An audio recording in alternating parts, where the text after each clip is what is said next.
Regulatory Challenges for MedTech Startups, starring Goldie Kaur. Ladies and gentlemen, put your hands together. Goldie Kaur. Thank you, Joe. Thank you. Um, so my background, let me just give you a little bit of my background. I'm a gardener. My background is quality regulatory. That was 3 decades ago. And last decade, I spent at startup building profound medical from ground up. So I can tell myself that I know a bit about startup challenges. Why I'm sharing this with you, I see so much parallels here. As a startup, you start with vision. You have, this was a ground, just grass. Starting with a vision of what it should look like, you plan it on some sort of a, drawing board. Involve contractors, involve who needs to tell me what this gonna look like in 10 years. So there is something that you try, and there are knowns and there are unknowns. Some things you can uproot, others you can't. So when leaders talk about agility and adaptability, this I felt like, yeah, this is it. Like, so you can adapt your design to something, but you may end up with some product that you never even expected to, like 6 feet squash. Who has ever seen that? It's like, what is that? It Where, design where is evolved. I'm seeing your so beautiful property. so Where are you growing your squash? this is in my backyard in where I live, in Toronto, and some cross pollination happened with my garden, and this guy kept growing, and I kept pushing the vine up. It ended up being like 6 feet, and it was good inside. It was edible. My point here is that design can evolve without us understanding how it evolves, but you can't sell the design if you really don't know what it is working for, right? So you can never sell something like this. I felt a great analogy here, and I thought I'll just put it up. But my point here is that it took 10 years to grow this garden. But when I started, I had no idea it will turn out like this. Right? It's same as startups. Some paths are straightforward things I can tell we know, and then there are things we don't know. What would it end up with? But the overall strategy is where startups kind of struggle a lot. And that's my personal experience.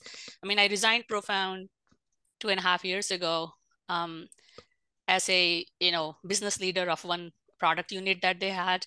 And since then, I am only kind of specializing in startups, working with many startups and seeing these challenges over and over.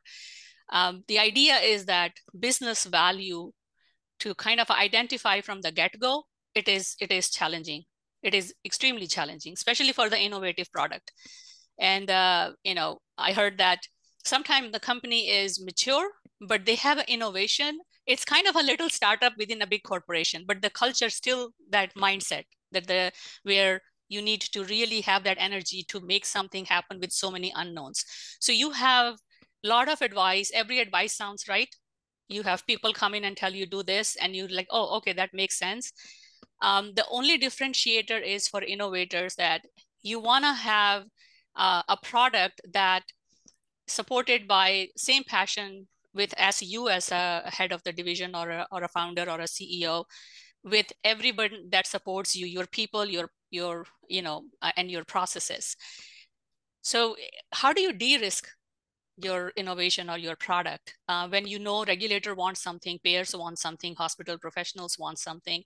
So you need to really engage people at the right time, and keeping in mind that your overall direction doesn't change. So your bigger picture is always in your mind, is how you're going to get there, but you get those feed into your plan. I use this slide for, this is my personal experience. So every person who gives you advice is a subject matter expert.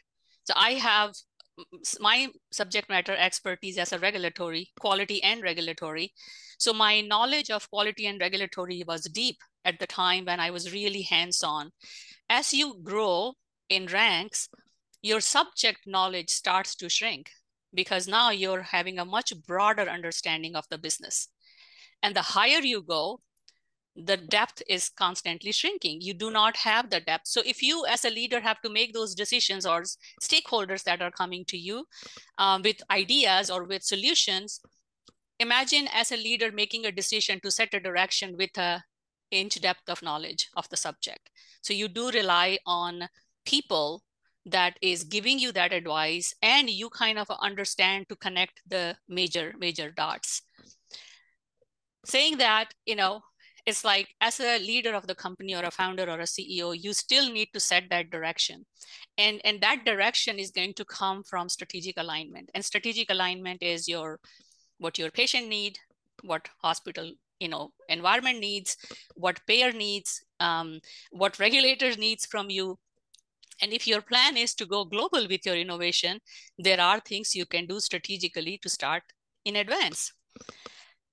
This is a roadmap in my mind. I could be wrong, but I'm always happy to take questions on what you think about it. But you set a vision at a very high level. Who's going to pay for it? Who's going to use it? And who's going to actually, buy, even if someone pays, but someone else is buying it. And based on that, you say, okay, I have something unique to solve a problem. I'm going to set a strategy for that. And that strategy, especially people that you start with. And your people are two kinds. One is who are going to make a strategic decisions. And then there are others who are actually hands-on people who will make a decision on a daily basis. And those decisions is what kind of a compiling into your direction is how you will lead to something. Based on the team and their vision, you will then say, okay, what I'm going to set as a milestone in a business. Like, what would I achieve with the money that I have? And that milestone is very much dependent on, I'm going to say about startup, is really building valuation for your company. And that's like, if you talk to a regulatory person, it will be a different milestone. If you talk to product development, different milestone. If you talk to lawyers, different milestone, hospital, different milestone. But as a leader, whatever your title is, your milestone has to be for the company valuation. What product can do at what stage and what valuation. So that is how you set up a strategy. And then it's comes to the execution. So the execution is generally doers. It's like, okay, now I know the direction. I'm headed west. I don't know unknown. There are many, many unknowns. I'm going to make something happen.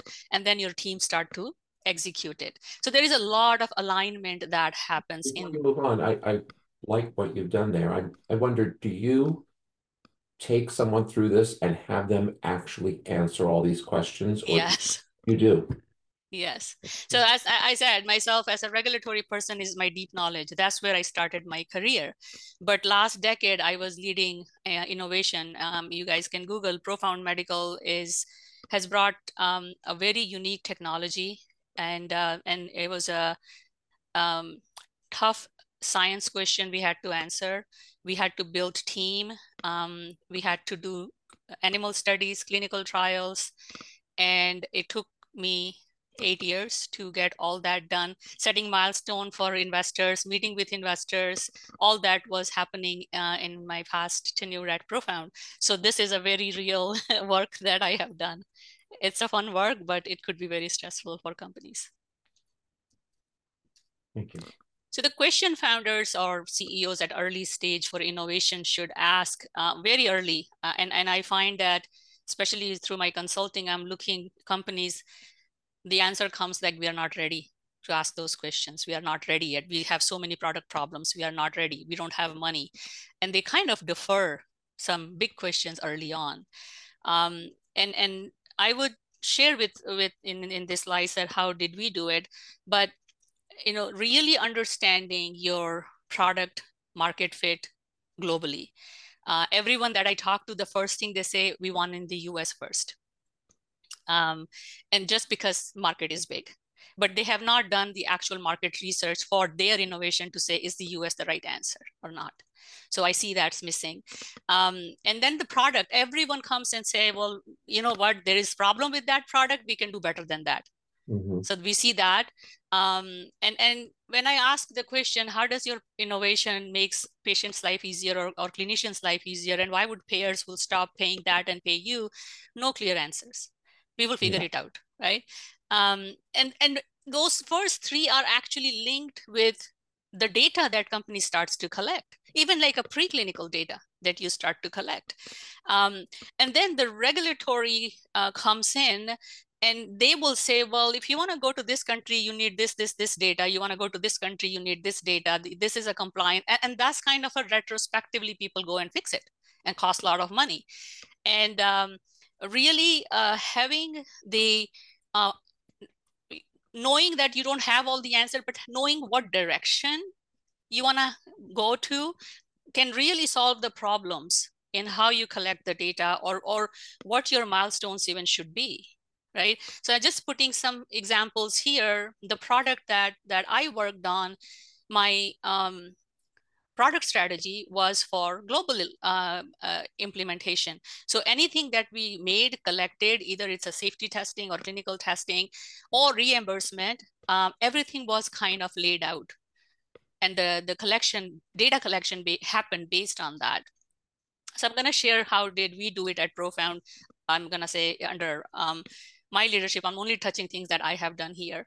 So when we developed the strategy, I was told, that was in 2011, early 2012, that Goldie, I have 9 million in the bank. My next milestone is this deliverable.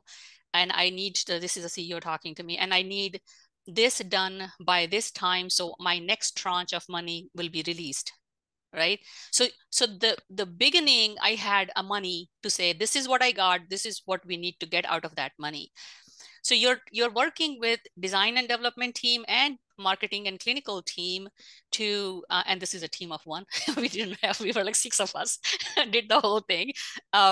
But the mindset, people are thinking about marketing and thinking about how we're going to collect clinical data. And then there is a design engineers really their hurdle, day-to-day challenge was to really address scientific uncertainties, because you're sending ultrasound energy in the MR. MR is supposed to be the quiet place where noise is not allowed, and now you're sending noise in. So science, it was literally challenging project from a science perspective. And then we needed to make a decision, what performance is a good enough performance? We're not going to hit, like, everything has to pass. We knew things are failing, but how do you get to that level? And I felt the regulatory kind of played a significant role in making those alignments. How good is good? How much do we need to do more? What data we can use to get to the next step? All those decisions were happening based on this umbrella of how much money do I have to do this? And same thing went for regulatory compliance, where think about this, the first prototype box as a sandbox where engineers had a full freedom of do whatever kind of a freedom, like don't worry about documentation. Everyone had a notebook, everyone had, like, you write, but there was no quality management system or no GLP compliance or no, like, there was no compliance at that time. But what there was is, like, you have to have documentation for your functional design. Basic, like very, very basic. What are your requirements? What are your, specs? And specs will evolve. We knew that, but they had that sandbox. But as you start collecting data, now you're talking about compliance. So we kept it very, very basic compliance at every stage from a regulatory perspective. So for example, if you need a preclinical data, you can have a non-GLP data to learn, or you can have a GLP data, which will be for regulatory. So if your product is not ready, why would you pay for GLP study, right? So you have to have something under your belt to say, yes, it is working. Now I can collect GLP, which is a very expensive thing to collect. Like, company fail. I have seen animal studies failing. Same goes for clinical study. If you are working with CRO, they want a formalized design to start collecting data, because that data is going to be regulatory data. So they cannot have a non-compliant data, especially when you're dealing with patients. And then, of course, when you have a regulatory submission, you need to have a full compliance. Make sure all your required documents are, some sort of a structure is in place.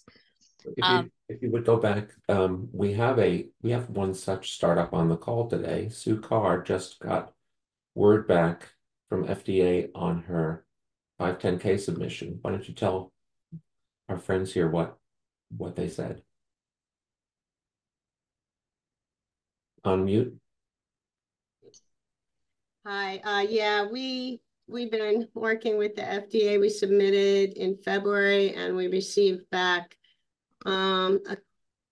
few months ago, they gave us till October 2nd to respond to that. So we responded to that.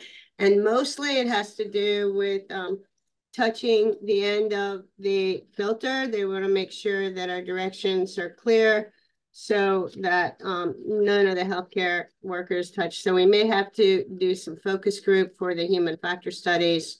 And the second thing they were unclear about was the dead volume ending in the syringe. Just to give you a quick update of what we're doing, I'm looking for a frog. This is a frog right here. And filter removal of glass. Filter removal of glass. And I don't know why it's not locking in correctly. But it's attached to a syringe, and that it would be drawn up through an ampule like this. And so what the FDA wants to make sure is we're not losing any liquid in that little filter right there. So it's just a simple test that we have to perform that will allow for... You are leaving any medicine in the filter? No, there's no residual. We already have the information, and we have accelerated aging tests. So we're meeting with the FDA hopefully next week to ask them if it's okay if we use accelerated aging devices that will to make sure there's no residual volume. And we're going to ask them if it's okay with the directions that we currently have, or do they want more information? So where on this list of compliance alignment are you? So once we answer those two questions, we should be approved. Yes, and as it relates to all these steps that Goldie's laid out. Yeah, we are regulatory submission, ISO 13485. We're obtaining that. We're not there yet. We finished the ISO 14155, the design, test, manufacturing. So we're just waiting to discuss with the FDA our next steps. Did you do a pre-submission, Sue, before you started your submission process? Yeah, we actually conducted 2 pre-submissions. We did a pre-submission back in, I want to say 2019, 2020. And then we conducted another pre-submission back in 2022, 2023 before we submitted. Are you you don't get all the answers in pre-submission. That's especially for performance data. I think what you have is the usability summative report missing. Yeah. Okay. Well, no, we have the summative report. We conducted clinical trials, human factor studies, both formative and summative. Yes. In the formative, we're in the United States, and in Europe, in the summative, we're just in the United States. Okay, so that's ISO 14155 compliance was there for that. Okay. Yes. So they just have an additional performance test required. Yeah, they want to make sure the end user is not touching the tip, because they noticed that one of the human factor subjects did touch the tip. So we've red line, do not touch, and we've increased the IFU video. So we're hoping that that's enough. So they considered that as a close call? Yes.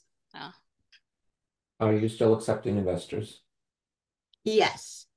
And do you think there's still time to get in on the tax credit thing if someone... Yes, since you're number 35, I think I've seen number 38. 38.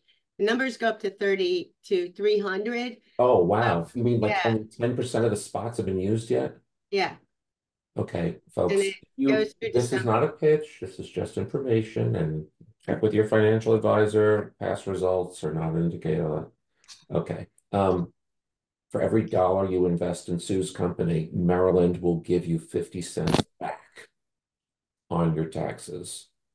If you make if you invest in her company before December 31st, you should get 50 cents back come April, the latest. It's a tax credit, and okay. So if you invest $1, you have $1 invested in her company. It just so happens it only costs you 50 cents. Sue's product, good to know.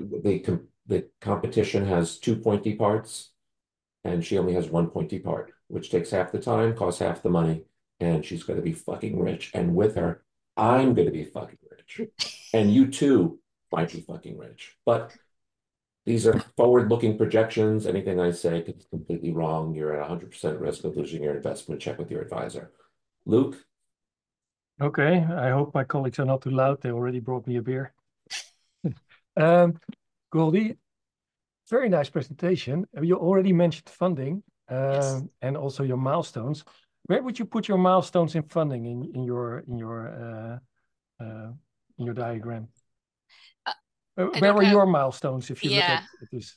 So for funding amount, any amount, and if it is an innovative device, you have to have a performance data to establish whatever next step will be. So for us, it was a preclinical and a feasibility study. So we put those milestones, and based on the success of those milestones, the next tranche will be released. So that's how we set the milestones.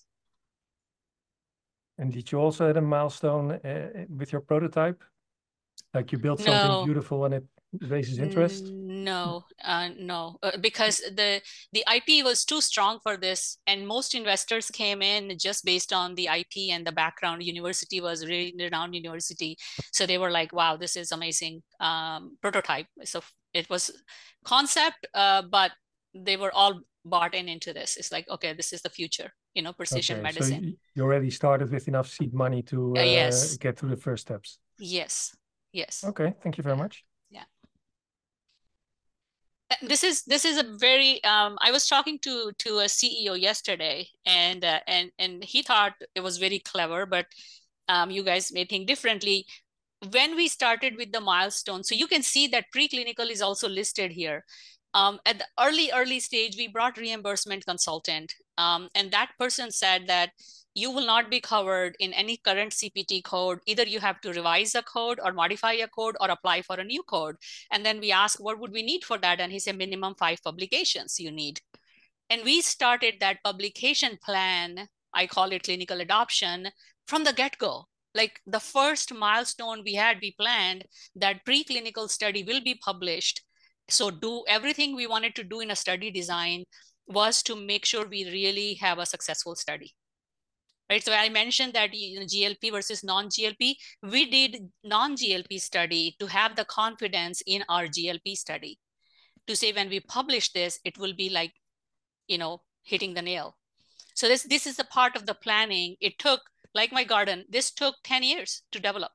We are now very, very close to CPT code that will be, coming in this either early Q1. Right? It takes time. Anything that you have innovative and you want to go for a larger piece of market globally, it takes time. That's my point. And when I say strategic alignment, you can see that the study design itself can hold so much information, your market, what indication, what claims you want to make for your product, what kind of a regulatory compliance do you need. So we pick clinical sites globally. So we have a representation. So for example, US needed 65% population represented in clinical study. We did that early.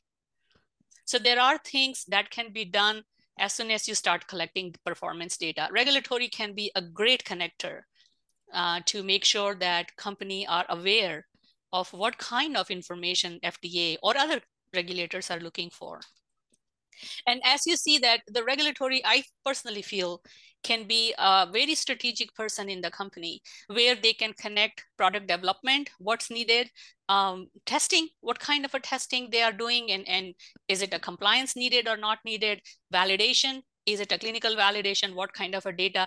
They can make those dots connecting for the company. And I find that missing right now. I don't see that level of engagement for regulatory upfront. I could be wrong. I mean, whatever I have seen, that's what I have seen. Now, this is an interesting slide. For medical devices, most medical devices are, I would say historically Me Too devices, and they did not need the data. That is shifting. The trend now is most companies are doing new things. With AI, ML, virtual reality, they are not the typical Me Too devices. So imagine as a medical device, you start to create a performance data, but you are changing changing your device, changing things in your process or your performance, that is where quality assurance and regulatory people can tell you that, okay, you are collecting data and you are going to use the data in the submission somewhere, and you keep making changes. How do you manage that and making sure that your data is not invalidated by the change that you're making? And this whole change management becomes so dynamic because you see problems and you want to fix it, right? And regulatory usually very strict with that. It's like, oh, no, you can't change this. Or if you do change, you have to retest this and retest that. That alignment is extremely important, can save you a lot of time and money upfront. And that's my experience. So I'm going to talk a little bit about what my next venture is. So I am, based on my experience, seeing startups in health tech. Now I also see in a wellness industry kind of a borderline. They don't make the marketing claims, but they want to be like, all physiological signals being monitored for people. So I'm seeing a lot of health tech and MedTech companies coming up with cool ideas, really nice ideas, how to make things better. In biotech, we are seeing all kinds of cell therapies and nanomedicine that's coming up. FDA has only cleared 69 devices in this area, digital health devices. Huge area of improvement where companies can do much better than historical practices that exist. So here is my next venture launching Q1 next year. I'm having this vetted membership community for, I call it startup. Doesn't mean that it is just startup. It could be a startup within the large corporation. But the idea is that it requires a very different mindset to get things done. The value, it will be digital community, peer networking. I have many industry expert who will be kind of coming and speaking in these events. I'm excited about it. I think that there is a cost of not doing something or redoing something is huge in this area, and people can benefit from each other's knowledge. That's all I have. That's all you have? You had quite a bit. Michelle, your hand is raised. Yeah, so that you ended on a note that was so appropriate for what I was thinking when you started speaking, and it's related to what Joe asked Amen at the start of the call. Like, what is a startup?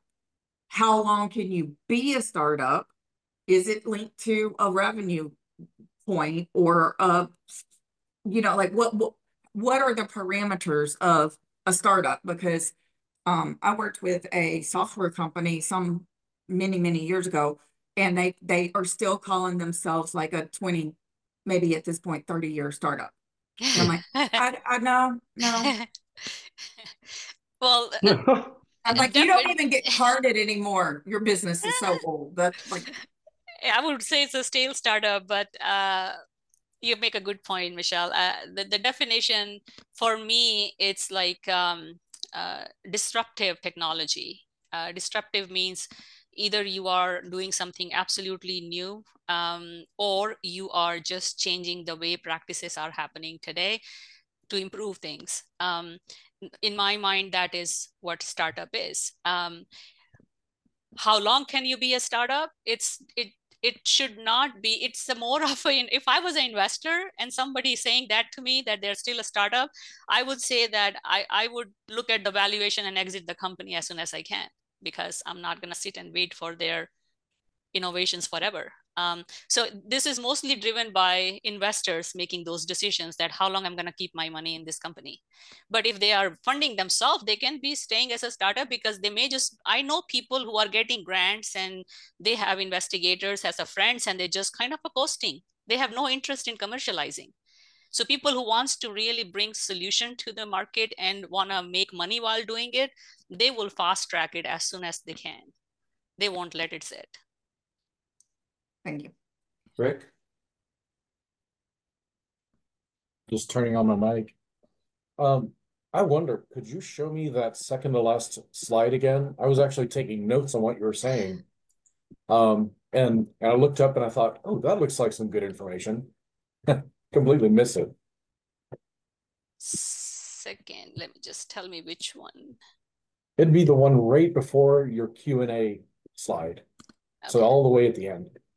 Almost. That one. Yeah. That's an important list. Okay, thanks. This has just been so context inducing. I don't even know if that's a word, but it is now. But I've got a specialty. Most of us do. We've got a pretty strong specialty. Michelle has got a specialty that really spans a whole lot of the production, but mine generally is limited to certain phases, and it's always really helpful to get context. So thanks. Thank you. Rick, is context inducing anything like vomit inducing? Like it could be. Only if your life is ruled by fear. Most of us doing what we're doing. We we stuff a lot of fear and move on and do the things that need to be done to get things done. So for someone like you, Michelle, I think it's just joke inducing. And we just laugh about this stuff, but it's great. It really is amazing to get. That was one of the best things about this group, is getting a broader idea of what's going on throughout the entire process, so that if I'm proposing an option for a design change to somebody, I can have a better idea of whether that change will induce a large regulatory reevaluation. Thank you. We have a lot of great answers. Really good. Really good. You've really sparked some questions, Goldie. Before I get to them, another administrative note. At the end of our call, say for 5 minutes or so, I invite you to stay on. Sean and I, at a minimum, are going to be discussing 10X, about speakers, where we are with things, and as many as can stay on. Appreciate it. Alan, you're next. Yeah, thanks, Joe. Goldie, nice presentation. So I have a question. I'm working with a company now that's really doing a lot with, I didn't see on your slides, but maybe you're doing with sustainability. So there's quite a few, regulatory things. I mean, this company is doing a lot with ISO 14001, S8 8000, certified B. Is that part of your repertoire, or are more companies start up thinking about that as they develop, especially in the healthcare? I mean, other industries are doing a lot more, but healthcare, it's really becoming a big focus with across the board. So I was wondering, is that an area that these startups should be looking at? Or I think they should, but I just wondered if you're seeing that. Yeah, no, actually, so I am working very closely with universities, incubators, accelerators, and most of them are so focused on digital health. I think sustainability is maybe there, but not as prominent. Yeah. Okay.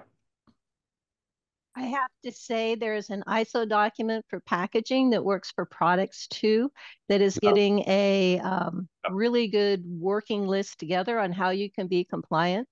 And you should be looking for that. It's something that's been around 20 years that people are not adopting properly, so they're going to try and enforce it. So be careful. You talking about the FSC? No, I'm talking about ISO 16800X, they call it. Okay. And it talks about all different ways of how to be sustainable for your company and prove it. Actually give you the numbers that you need to show that you're doing the best you can for different types of recycling. Could be chemical, could be composting, could be other things. So something to it's so read. needed. It's so needed. Yeah. Yeah, the sustainability is not enforced. It's not like it's like, look at Rojas, how long it has been there, right? So it is there. It's a good intent. Like Health Canada had BPA, big wave. It came now as part of the submission. People have to check box. So yeah, I think sustainability should not be avoided. It just needs to be there, but it's because it just shakes up the current business models. Regulators can ask for it, but business like leaders or government don't want to disrupt it so quickly. So it kind of makes it in very slowly. Jose. Right. All right. Can you hear me? Good. Yeah. First of all, great presentation. I think it was quite different than what I was expecting, because you really got into kind of the business strategy side of things. I thought it was going to be more like focused on just the regulatory piece. Something, since you've been through this, so my company develops software, does cybersecurity consulting for startups. And so I've just seen so many different startups come around. And one of the things that I always ask myself is around reimbursement, and the strategy there up front. Because like what you said, that your company's been at it for 10 years and it looks like they might get reimbursement here in the next 6 months. I mean, that's really what people have to look forward to if their product is not reimbursed, and reimbursement is the thing that's going to make them successful.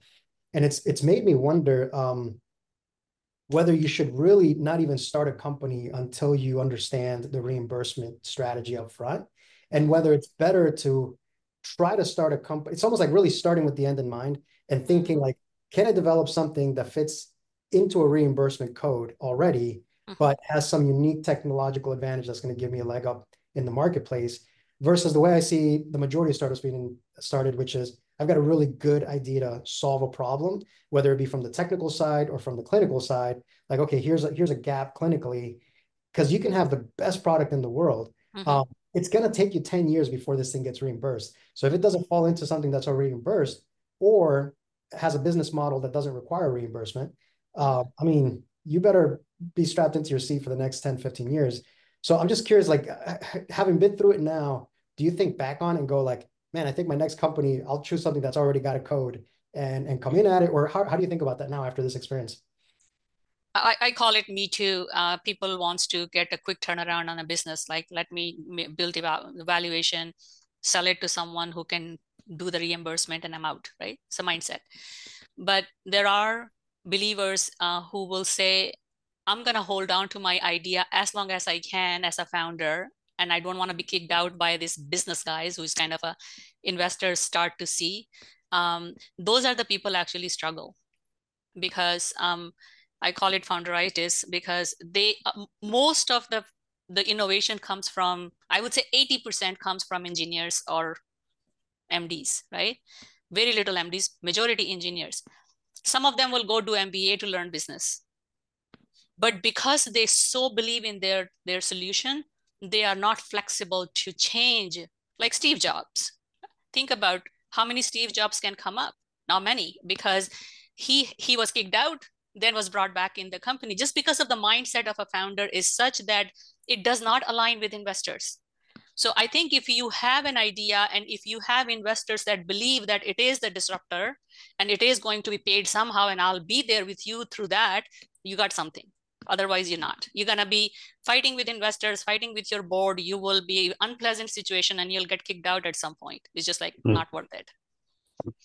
If I could just ask a quick follow-up, because maybe let me reframe the question. So early in that business that you were talking about, you brought in a reimbursement consultant, which I think is absolutely what you should do. And they told you this will not get reimbursed. Yes. And I imagine there was kind of one of two paths you could have chosen. We could make a change to the product so that it fits under a reimbursement code, or we can go down this path and try to get a CPT code. Do you think, like, thinking back on it, do you think it's usually the better decision to say like, no, we're not going to change the product, we're just going to go for it and get the CPT code? Or it's like, oh, let's change the product so we don't have to go through, all this effort to get a new CPT code. Maybe that's. I see. Yeah, this is 10 years ago. We knew that this is a challenge. So it was more of an investor supporting that we will go all the way for CPT. So imagine that we started planning for 5 publications from a preclinical. That was very early. At preclinical, we had no idea would MR will ever give us the time, because MRs are booked 24/7. People said, you fighting a lost battle here. You will never get an MR time to do ablation. 10 years, 12, 15 years ago, nobody was doing ablations in the MR. Even RF ablations was not in the MRs. I see some laser now coming in. But that time, it was just like non-starter. But there were investors, strategic investors believed in us and said, let's go all the way to reimbursement. Thank you. Yeah. Robert, good to hear from you. What have you got for us? First, Golddy, I really enjoyed listening to you in my car on my commute on the way in this morning. It made it really zip by. Fascinating material. So I'm a professor, and so I invent medical device technology to solve problems, like you said. And I'm savvy enough in the startup space to know that it's a good idea to build value as much as possible at the university using taxpayers' money and develop it out before launching. But, when you talk about going to, say, a pre-sub meeting with the FDA, you know, I've only done that as a company. I've never done this as a professor and academic. So is it even possible to go into a pre-sub? Absolutely. Yeah. Absolutely. How does that look different than the company? Well, FDA, it doesn't, I mean, I have done pre-submission for a company who are not even registered. They have not even a corporation at that point. Okay. And we just make that statement that, you know, the company is just the address. It will be legal manufacturer if it works. So yeah, absolutely, you can do that.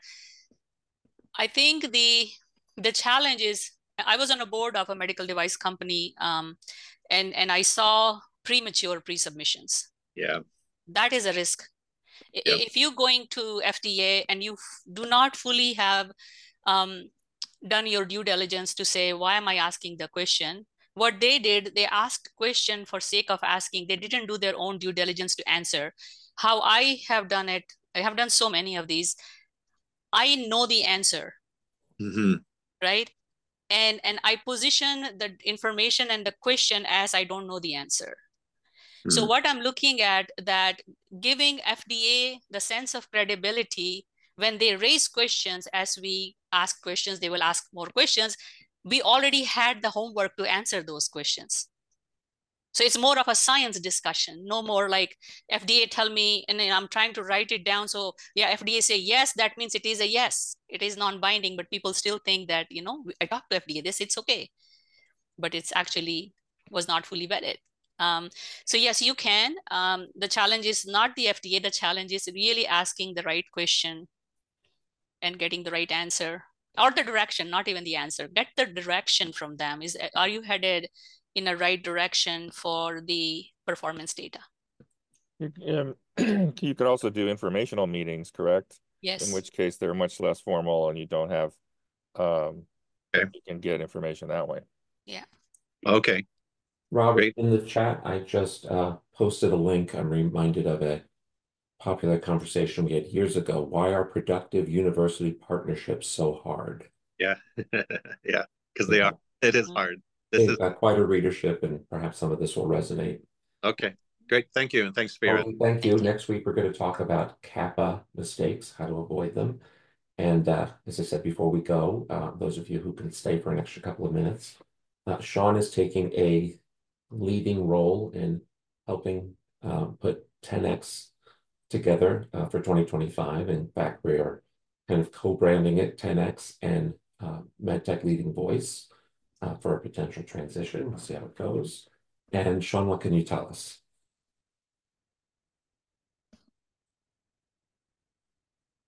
Off mute.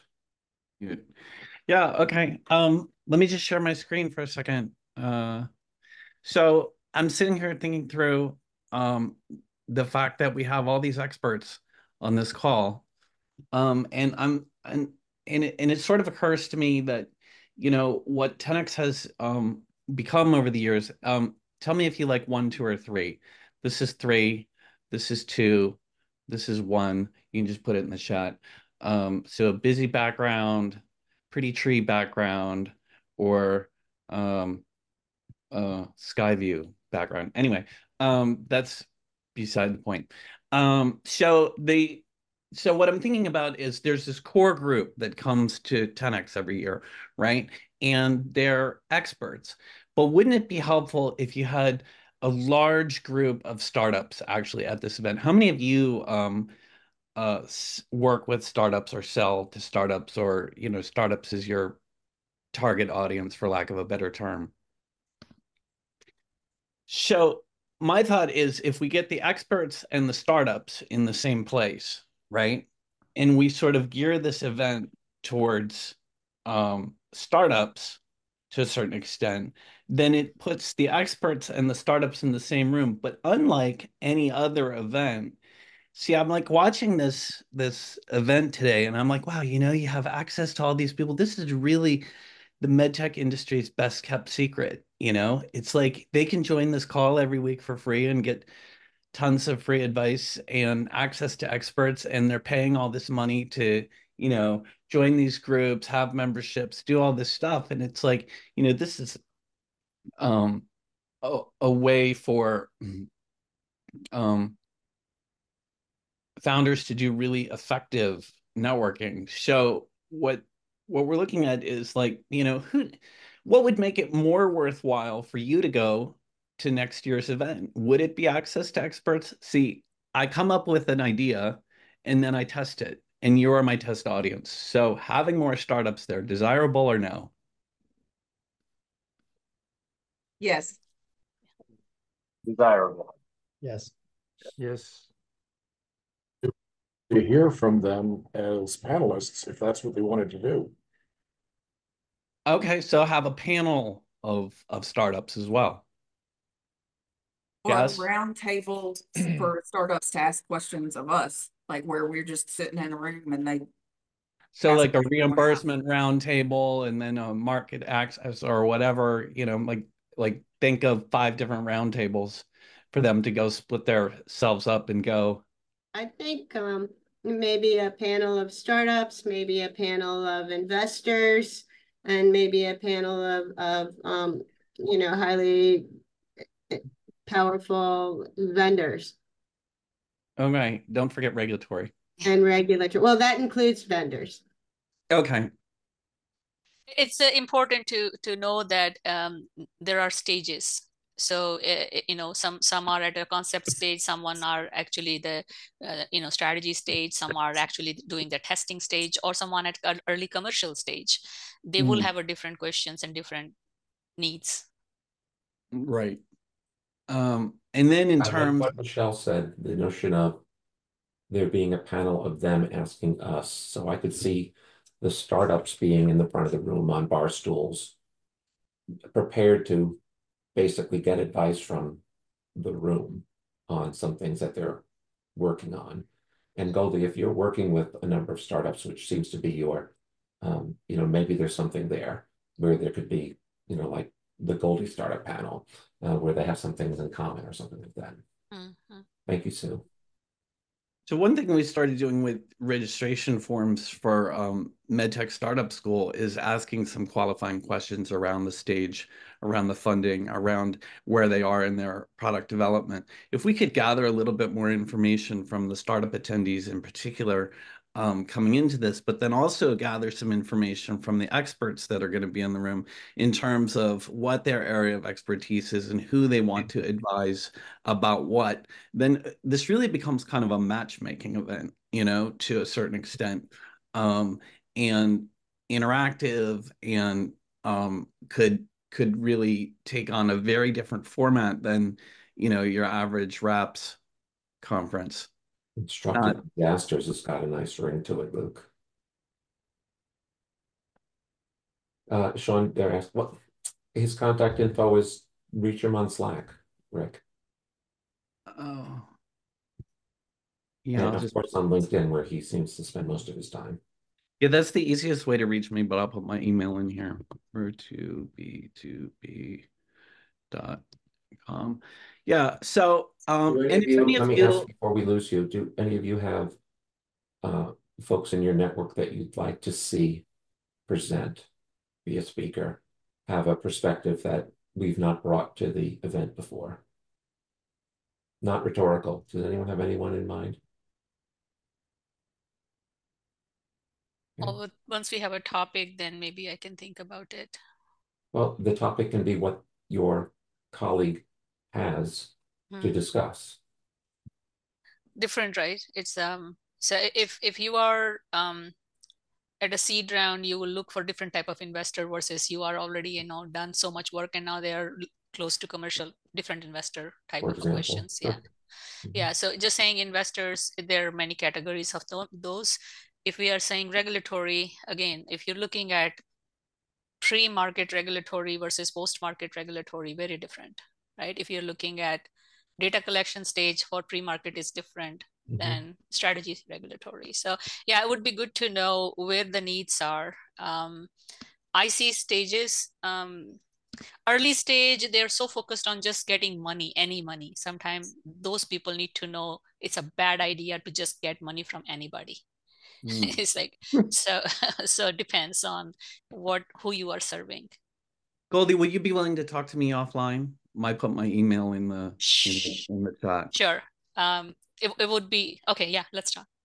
And anybody else that has specific ideas around what they would like to see more or less of at the conference? I'd like to see more of Andre. He blows us off every fucking year. I concur. How did I know that was coming? Apparently, he has an anniversary around that time of the year. Well, And maybe I say, you know, taking your wife to California is a nice trip from New Jersey. You're right. maybe we could have like says you're everybody right, and then celebrate you his find some anniversary. kind Maybe of- we could do a Andre's anniversary theme That I sounds like good, that. Sean. for the ice cream party, for Yep, example. I will bring an anniversary cake if you and your wife come. Anniversary ice cream cake. Oh, then it's a lock. Don't two- overpromise to me now. Two He's things, very Joe, that are slippery. amazing. I think he's AI. I don't even know that he exists. Oh, really? Oh my God. Deep Yeah. fake. You ever see him glitch from time to time? That's not a bug, that's a feature. Good Lord. Can I just share with you an observation about the conference? Yeah, And please. get some thoughts here. Because I remember the first time I've been, I don't know, like 5 times. And the first time I went, it was like one of the things that I faced was like, wow, there's a lot of other people like me, kind of service providers to medical device startups, and very few medical device startups. That's kind of disappointing. But then I made a lot of connections, which have turned out to be great because, you know, maybe they've introduced potential clients to us, or I've learned something from them. You know, just had a great call with Michelle this week, and I talk to her regularly, and, you know, other people that I've made good friendships with and everything. But kind of the observation is like, it seems like it's been hard to get a lot of startups to come to this.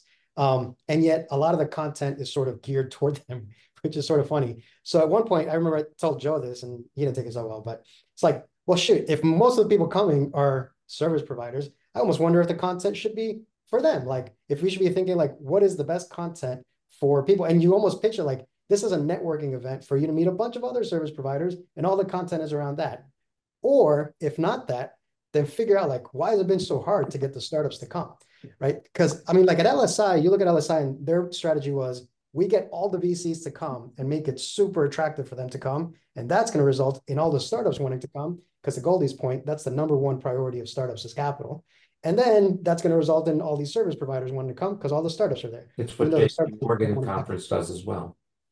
What's that? The JP Morgan conference does that as well. Right. And so, you know, I kind of wonder like if that's not going to be the approach, like what is it that we're thinking is going to draw all these startups? And notice I say we, because I feel like this is a community. It's like a family. We're trying to make it work and have a lot of value. And by the way, I find it's a very valuable conference for me, even if there's not a lot of startups. But if the objective is to have a lot of startups, I'm just kind of curious, like, is there, like, what's the strategy there? Like, why haven't we been able to draw them, and what are we thinking will work? What about having a few presentations in there on parameters, methods, or ideas for finding good suppliers? And not the self-serving stuff where I get up and just talk about my business, but something that's general enough to help them be able to find useful people, and perhaps a process for them to identify suppliers that are going to be able to help them as they move through their product cycle, their product development cycle. Maybe sprinkle some of those things in there that would be attractive to them, that would help them with their thought process, because they've got an amazing idea, and very often they're just stuck with getting whatever help they know about. They might have no idea Chan Gates exists, for instance.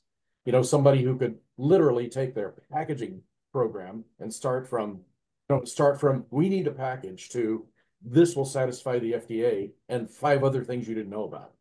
So I mean, there could be, if we dot several of those things in there, that might be a way to make it attractive to, and I bet you guys have other ideas too. Mark Matthews, 24 was your first year, and you brought 2 friends with you.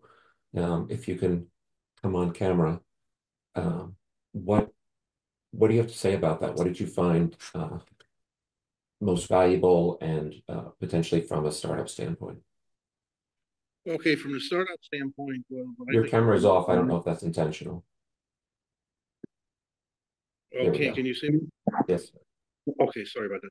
No, from a startup point of view, what I think by far was the most valuable was all of the sort of regulatory viewpoints and all of the sort of different aspects, you know, the reimbursement, what has to be done, the entire process. I think from a startup point of view, this description where you're trying to climb up a hill and there's a bunch of boulders, right? Your first boulder might be some sort of clinical proof, or it might be some sort of funding or whatever. And then you sort of see that boulder, but you don't see the rest of the process, which actually means a product that gets introduced in the market, and you get all these steps you have to go through: hardware, software, freeze, prototype, pilot study, at some point a clinical trial, and then at some point you need to get regulatory approval, and at some point you need to get reimbursement, then you need to introduce it. It's a very long, hard path, and most of the companies fail. And I think the biggest reason why they fail, they don't understand the path from day one. And so it makes it very hard to run the startup. Okay, so while you were talking, I had an idea. Does anybody remember the Game of Life? Yeah. So in the Game of Life, there's this map, and all the players can see the entire map, and there are these points. Oh my goodness.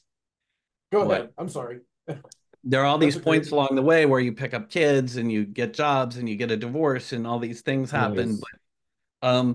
But if we were to draw out a Game of Life, and then we were to call it, Startup Life, right? And we were to indicate all the key milestones, but then tie that back to the experts. So what I keep thinking is as where the experts meet is MDG group, right? And we open this up to startups. To get more startups there, we lower the price for the startups. You've always done that. Right, you've always done that, but you have additional list power this year and marketing assistance. And so the thing is that if we can get a quorum or enough startups in the room going through this process, and we have each one of you fill out, these are my areas of expertise. So take the roadmap, say, I'm an expert at this, these 3 things, these 5 things, and then the people actually go through this process, because see, the difference between LSI is that it's just access to VCs. Oh, I want to go there because I want to meet with a VC who's going to give me money. And we're not LSI, and we're not going to be LSI, and we can't compete with LSI. So what we have to do is we need to differentiate ourselves from LSI. Unlike MedTech conferences aimed at startups that are just based around getting funding, ours is an end-to-end process that includes funding, but it also includes all of the other steps to commercialization, right? And by painting a picture of, this unlike regulatory conferences, unlike funding conferences, unlike JP Morgan, where you're, lost in the crowd, this is an opportunity for the startups to connect with exactly the help that they need, right? This increases the value to the experts, and it increases the value to the startups, no matter what stage they're at. Yeah, I think there's one more point here, which is most MedTech startups are not VC fundable realistically. They can't deliver the numbers fast enough with the sort of hockey stick spreadsheet that's realistic.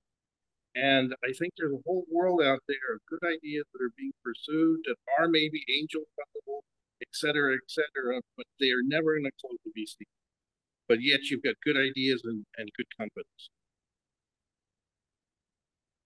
Okay, so angel investors as well. Yeah, that's,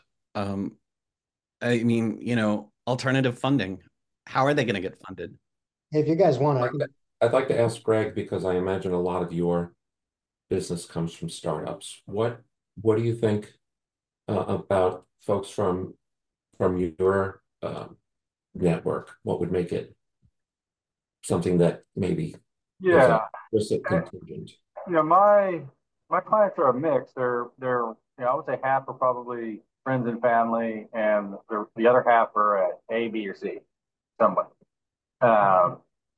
And I think for some that are serial entrepreneurs, they do have a network of expertise. They may not have everything, but for someone that this may be their first startup, I like the idea of just sort of an incubator style.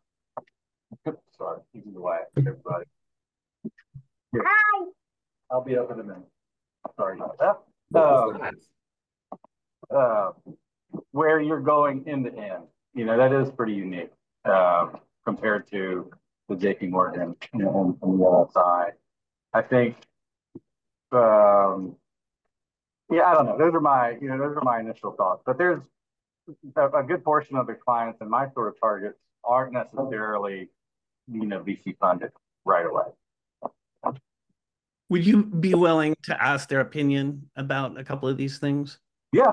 Yeah. When you're on the phone with them, say, hey, you know, we're planning this event, wanted to know if this would be helpful to you, just, you know, off the cuff, what's your feedback? What would be, you know, and that holds true for everyone on the call. I mean, you know, yes.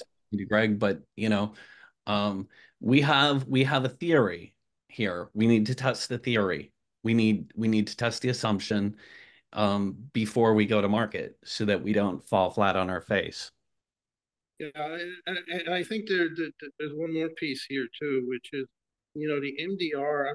I'm in Switzerland. The MDR is crazy from a bunch of points of view. So there's a lot of European startups that want to come to the U.S. and want to go through the FDA first, and that's the sort of common knowledge right now. Okay, well, I think it's going to be hard to get European startups to fly to California.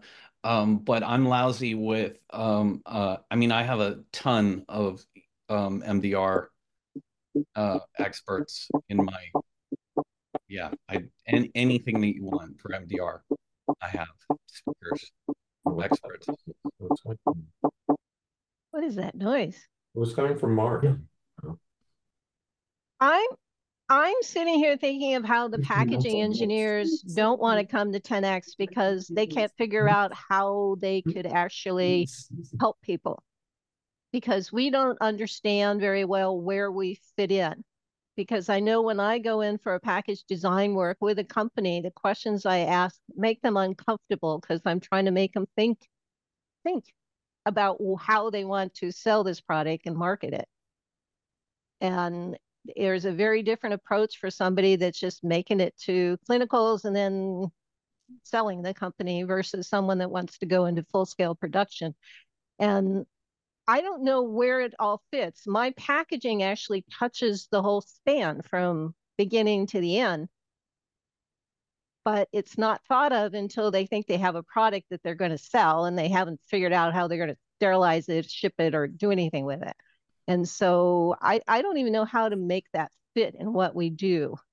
Well, at the risk of upsetting you, Jan, I think that when you start talking about packaging, you're really kind of in the weeds for a lot of people, and you start to lose them. Whereas if you frame it around sustainability, then you have a much more attractive conversation to have with them, which sustainability is packaging. But you know, putting it in terms of that, how, you know, building a sustainable MedTech company, suddenly I want to go to that event. And what are the packaging elements that need to go into that? You have a different conversation on your hands. And I think that might make it more appealing. It's really just the wrapper that you put on it. So the packaging of the packaging. Yes, yeah, no? And that's one of the reasons I come to this, trying to understand that so I can actually figure out what to do and make sure the other packaging engineers in my world actually understand that better, because we do feel like we get shoved to the side until there's a 483 or some issue come up. I hear you. I think the question that I would have for you, and again, take this offline, is, you know, what are the other elements of sustainability that need to be addressed? And how could we create an event around that that is compelling and informative, and, you know, say a 1-hour webinar that, you know, 20 minutes is packaging, 20 minutes is this, and 20 minutes is the future, you know, something like that. Now you have a very different thing on your hands. But when it comes right down to it, the sustainability is the packaging. And the medical device with the packaging is the product, period. It's right. It's all the product, right? They're not separable. Nope. Yeah, that's a good point. Thank you for bringing that up. Well, I don't want to keep anybody any longer. Joe, do you have any more questions? Any more? No, I just wanted to get these kinds of conversations started. We can do this after any week if someone has an idea or something to add, so that we can build some momentum leading into May. I hope this, it's funny, the way this is kind of transitioning for me. As attendees know, it was to be my last one, and only through an outcry of, we can't let this end, let's keep this going, and people volunteering, are we doing this? So I consider the success of 2025 really to rest on your shoulders. I'm bearing the financial risk based on my faith in what you all say you want. So traditionally it's been people saying, yeah, and then it's not, their lives aren't on the line. So it's well-intentioned, but nothing really happens. This time, no one's life is on the line, but if it doesn't happen, then it fades. Or Sean rescues it from the ashes or whatever. So this one's kind of a make or break for the event, for the group. So if we approach it that way, then maybe we'll really see it grow and go in this new direction. I think the idea of startup life is at a minimum cute. And if we do something like that, I certainly hope that there's a spinner and we all get playing pieces. Because I think that'd be really fun. It would be fun. I'd like someone to win the game. One last ask is that starting next week, I'm going to start. Oh, I'm on mute. No, you are. So starting next week, I'm going to start creating an event page for this event and promoting these more heavily so that we get larger and larger groups, because I believe the real way to feed the event next year is to start inviting people. I'm going to be attending next week. You might want to join me. And so when I post these things, I would like your support. Just drop a like on it, add a comment if you have so much energy, or share it with a comment. But going to start actively promoting the weekly sessions. The way to do that with the premium group is to do an @channel in the marketing one. Okay. In the marketing one, because that's the one where everyone is. Okay. That's the largest of the groups. Sean, thank you. And like I said, we can do this again next week. Everybody, thanks. And I hope it's sunnier by you than it is here in Seattle. Have a great weekend. See you next week. You want to call me, Joe? Sure. Why don't you meet me on our typical Zoom line? Is that my Zoom line? No, medgroup.biz/meet. Okay, thanks. Okay, bye. Bye.